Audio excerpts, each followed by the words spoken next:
Aloha from the Tahoe Rim Trail, just finishing up 170 miles. Super excited.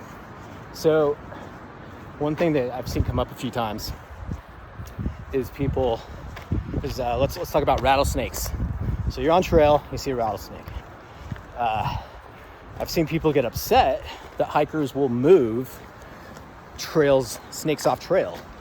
And I just want to clarify why we move snakes off trail. And we move them off trail for the same reason that we would move a turtle or a snake or any animal off a highway. If we could say stop safely and remove that animal, we're doing it for the well-being of the animal because their life is at risk, and also it could potentially cause an accident.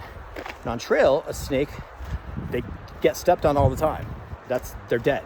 And they could also, vice versa, they could also bite if stepped on, or if somebody walks by them close. So it's in the animal, it's in everybody's best interest to get snakes off trail. And you can do that by just sort of, we would want to be as non-invasive as possible, but ultimately there's no getting around it. We're trying to scare the animal, which that upsets people, off the trail. But at the end of the day, scared, that's a good thing. We want animals to be scared. We want to set a pattern of like, oh, this place I keep going to, I keep encountering this weird thing, like this trekking poles or people throwing little pebbles at me.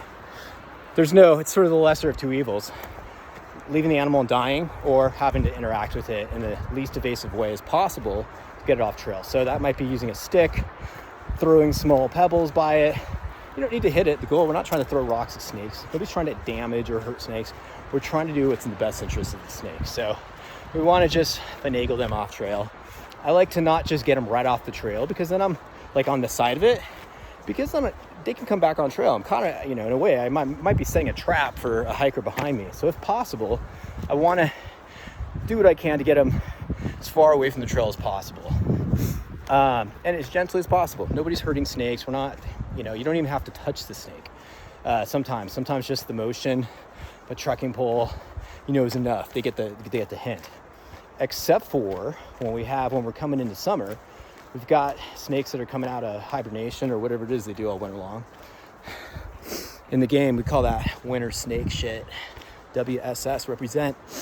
Only they know what they're really up to. And they're really non-reactive. So, I just came across one on the Tahoe Rim Trail on the east side, south of Heavenly. He rattled a teeny bit and took himself off trail, but then he just curled up in a bush, and nothing I would do, shaking the bush around him or any of that stuff. He just did not care.